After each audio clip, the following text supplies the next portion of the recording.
Have you seen that video? No, I'm not into the Schadenfreude. It's got 500,000 views. That's all I need to become virtual. What, 500,000 views? Well, yeah, that and an AB meme right now.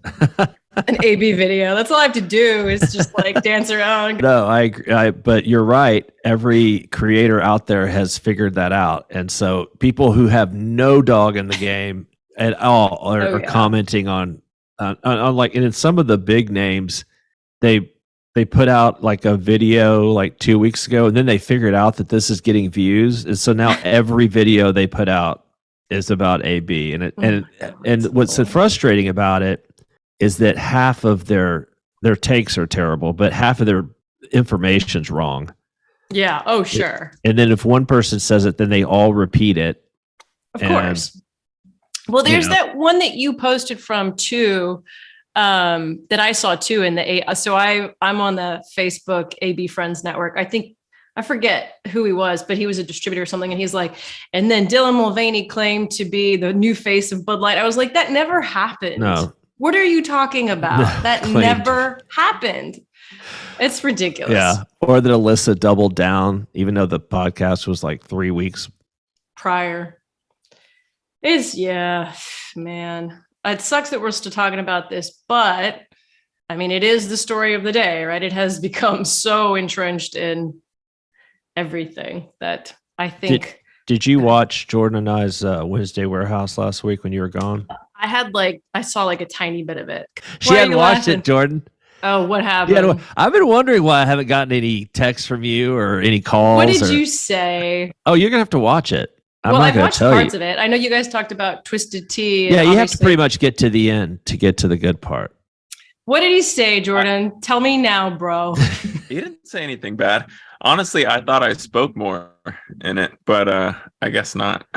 I did. Okay, so I was kind of going through it, and I was like, does Jordan talk, or did Harry suck all the air out of the room? Shocker. I totally hogged the mic on that one. I admit it. I was in rant mode. Finally, we had to just set it to music because it was just me ranting on and on. What were you ranting about, Harry? Was it blind spots. I would say that the theme was blind spots, that the lack of being out in the trade. Yeah. And this is nothing new. This, for years that's the critique, is that everybody's looking at spreadsheets instead of hanging out in the trade. Sure. Anyway, I don't want to dwell on that, but I'm happy for Branya. Looks like she got a bag from Gallo. Catching bags. She got a bag from Gallo. Yeah. Big bag. Man, that's what I need. I need a channel. I need an RTD spirit. What am I doing with my life? People think we're joking when we say all your dreams come true on this podcast. I know. That's right. I know. Maybe that put her on the radar. Who knows? I mean, probably a good time to sell, because I feel like Fisher's Island, they were down last year. And I think the reason is they had kind of reached their apex of what they could do through distribution and expanding markets and all that kind of stuff. So a strategic buy was probably a good option for them. Yeah, but I don't know if I buy the scan data for them. They opened up a bunch of new markets. I don't see them actually down. Like maybe they're not in a ton of scanning. I don't know. Well, that's true. In the Northeast, it's not a chain-driven market at all. Mostly independents and liquor stores. Yeah, but they also opened some Southeast markets. I don't see how with that they could. But anyway, maybe there was, and I think they changed distributors in Georgia or something. So maybe that was disruptive. But anyway, when we talked to her last year, she was up triple digits. So yeah, and see that's a perfect example of you can't just look at spreadsheets and know what's actually going on out there. Exactly. Well, hold on, obviously, guys, we're going by the seat of our pants here because we just broke some news about what we were just talking about. But one thing to add on there is just seeing everybody build an RTD portfolio now, because it was, Gallo was just high noon, and now they actually have a canned cocktail for Boston Beer. It's Dogfish had canned cocktails, and then Truly vodka soda, and then whatever else they do with Beam. For AB, it's the same way, kind of. So, it's not just spirits-based seltzers. It's creating a whole canned cocktail line for everyone. So it's going to get bigger. Hey, I'm glad that we're talking about RTDs because that was kind of a theme at the legislative conference, which I finally made it back in one piece from. Did y'all catch this? So Craig said on stage that according to their member survey, they believe that a third of their stuff in their warehouse will be beyond beer in the next 5 years, which I think is very interesting for, the legislative implications. We're hearing now some distributors are backing RTD bills, and we'll have more on that soon. And then the other thing I heard too on the ground, and I also want to talk about Blue Cloud for a second, but is that there's some AB wholesalers getting these 4.6s. You guys talked to Danny Stepper, LA Libations. So that's an interesting gray area because LA Libations is basically in with the Yellowstone guys for this 4.6s brand. That's I think it's craft beer and RTDs and maybe a whiskey, but obviously Molson Coors is a 49% stake in LA Libations. So now you have AB wholesalers carrying these RTDs that Molson Coors has a minority stake. And it's a very interesting, weird, RTDs are really weirding up our dynamic in beer right now. So, but I agree with you, Jordan. I think they are going to get bigger. But when he said a third, I think that's just a third of SKUs, right? Not volume or anything. But still, he didn't really say. I don't think he qualified that. But I think he said a third of the things in their warehouses will be beyond beer. Now, not necessarily all RTDs. It could be non-alc. It could be wine. Right. But, so the other thing that was interesting. Wait, hold on. Before we move on, the 4.6s thing. We did ask Danny about distribution and. Jordan, we didn't ask him specifically about 4.6s, but he kind of dodged that question. Yeah. I'm asking. Yeah, we said, I think my connection's messed up. Okay. Well, that says it all. Yeah. Well, he did, he did say that beer distributors and big bottlers for that matter, they're all about scaled products that are already scaled. And he said that smaller brands, to nurture them along, sometimes it's better to go in another channel, a route to market. And then once they're scaled, then to have that option of putting them into the Molson Coors network. So I think that was what he got at. Yeah. But okay. So then the other thing that I wanted to talk about from Ledge Conference was Blue Cloud. So I thought it was interesting that, Craig had his talking points up there on Tuesday at general session. And, he talks about the entrance of big soda in the alcohol distribution and, just the concern surrounding that. And then he invoked, Harry, the article you wrote about regulation, that sort of thing. He did not by name say Blue Cloud. Okay. This is Tuesday. That night, I get an unsolicited email from Blue Cloud saying, per Craig Purser's comments, we just wanted to offer the following statement, which our readers saw. But it was just interesting that I did not solicit that comment. So either they thought well, it's MBWA Ledge Conference. We're sure he's going to say something about us. So let's just give this to the media. Or maybe somebody told them, does Blue Cloud have ears on the ground? Who's infiltrating? And I did get some, interesting questions from some distributors who were well, could Blue Cloud sell? And of course, there's always the question of, Coke has refranchised, Pepsi hasn't. What happens if they decide to spin off Blue Cloud? It's an interesting, messy thing. Yeah, well, I mean, Blue Cloud's not like any other distributor. They would just shut it down. There's nothing to sell. I mean, the trucks are already there. Right. They already sell Pepsi on the trucks. The only thing they can sell the brand because there's no infrastructure to sell. They're selling it through their current bottlers. So, but that's where where most of the value is in the blue sky and the brand anyway. But still, it's not. It'd be very different from selling a regular distributorship. Because there aren't any hard assets to sell. Yeah. I mean, I'm sure if Blue Cloud were on this pod, they would say, no, Harry, we do have extra infrastructure. Supposedly it's not supposed to be on the same trucks. We know that that's. Well, yeah, but the trucks are just so de minimis to Pepsi. Yeah. I mean, they're not in the truck selling business. And the warehouse is divided, Harry. Okay. Okay. They could sell the chain link fence that goes through the middle of the warehouse. Yeah. Assets, right? So it's just, it's interesting, right? It is. Yeah. Yeah. I think I don't they probably didn't have anything prepared beforehand, but I think when they read the coverage, they knew who they were. Except, did you get the email before we had? No, we got the email before we actually ran it. Oh, okay. Yeah, they probably do point. have. They might have been attending somebody. I don't know. I don't think so. That's not the impression I got. But anyway, another interesting thing was obviously, we talked to some people about the AB stuff. We've had that in there about the AB closed door meeting. Some people were upset about no apologies. Obviously, we know that's been a common theme. And, you can edit this out if you'd like, but it was interesting. One distributor said well, maybe they're not apologizing because that would open them up to some sort of admission of culpability for some sort of class action lawsuit. Definitely. I think that goes into the equation. I mean, not a class act or not a lawsuit from their distributors, I don't think, but I think more of their investors.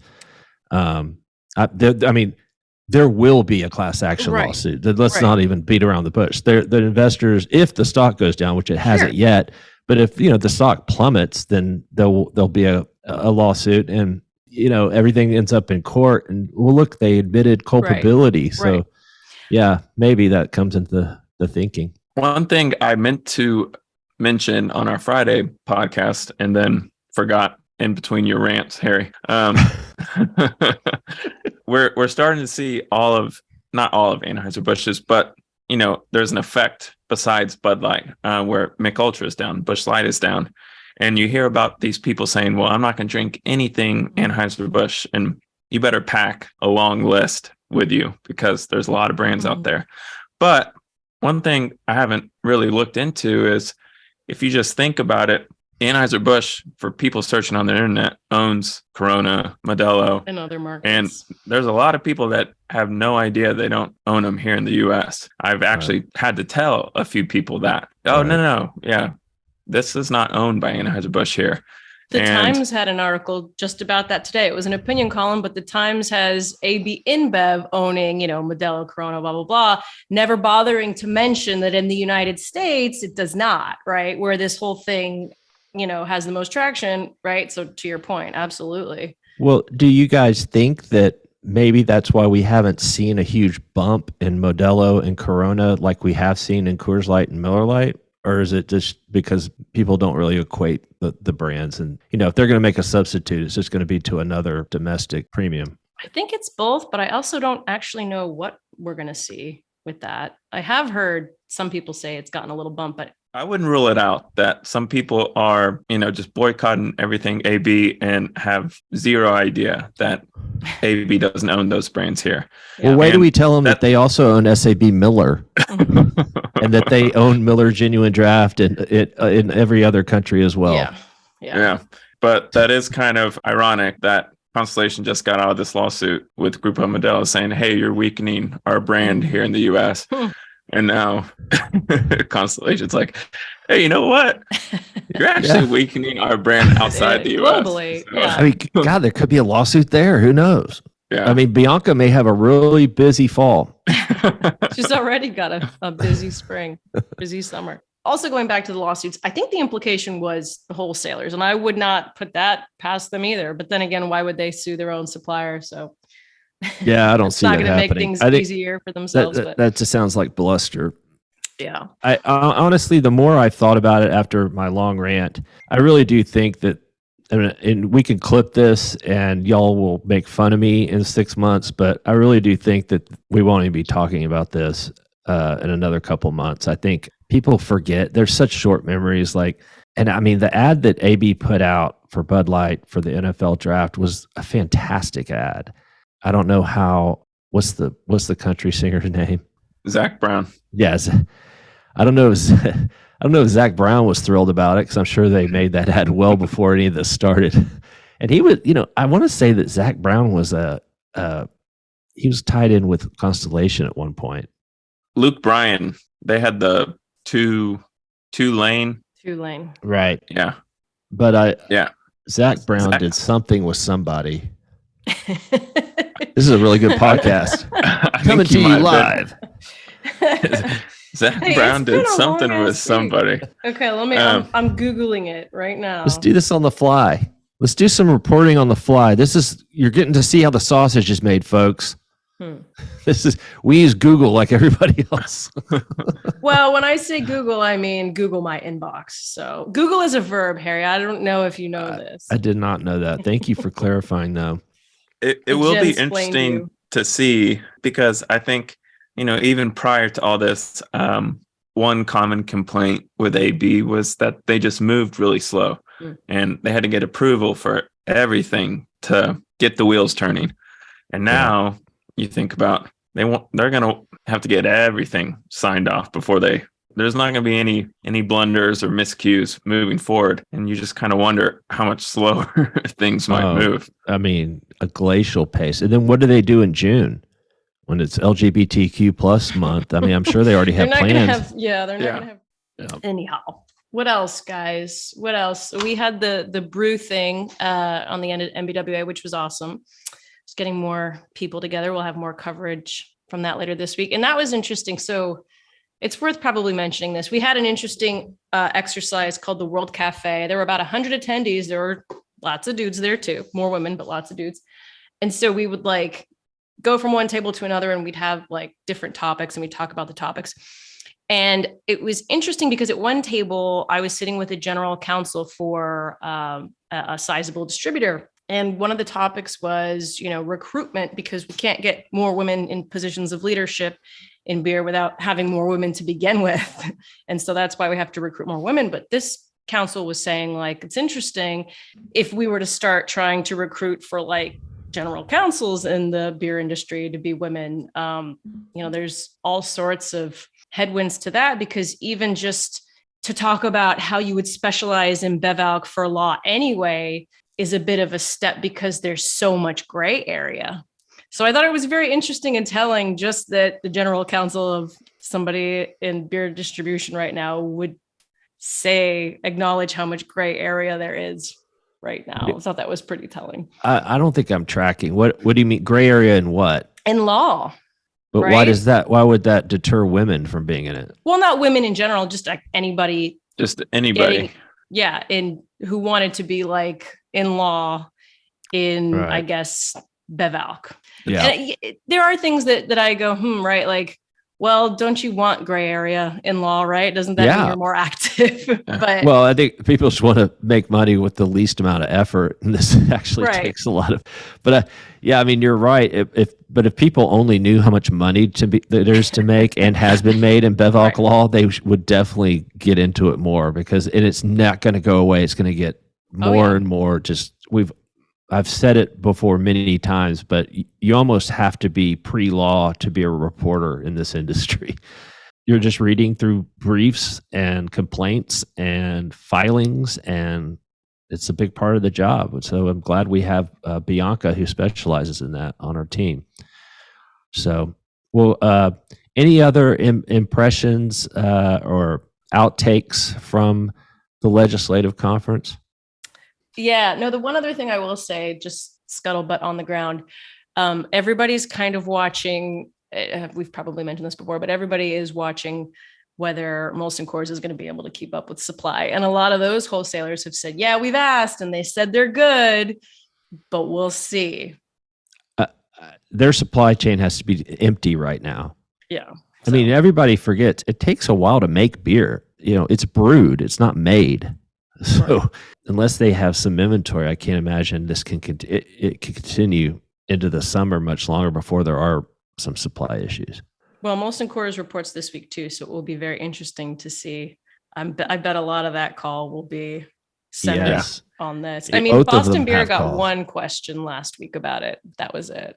Yeah, and it's not gonna. I mean, this quarter won't cover any of the benefit they've seen, but still, they're gonna be hammered about it on the Q&A. One last thing about that is that I am also hearing that at least one, and maybe more than one, AB distributor deals have been put on hold because the purchase price was negotiated before any of this happened. Yeah. And do they want to be buying it at a certain price when the sales just aren't there anymore? So Yeah. Keep a ear to the ground on that. All right. Well, listen, I want you guys to not get down. Don't go too down in the dumps. This isn't about us as much as we would like it to be. I will let y'all know what Biscuit thinks about it in the coming days. So perfect. Please do. Right. Even All if right. it's 11 p.m., you text me, Harry. You let me know. I do, Jen. You know, well, I never hesitate. It's these days that I do that to you. I know. It's 11 p.m. Saturday night. What on earth could Jen want? That's not true. I am not texting. If I text you 11 p.m. on Saturday night, it's bad. Yeah. All right. Well, take care, guys. Talk to you later. See ya. Cheers.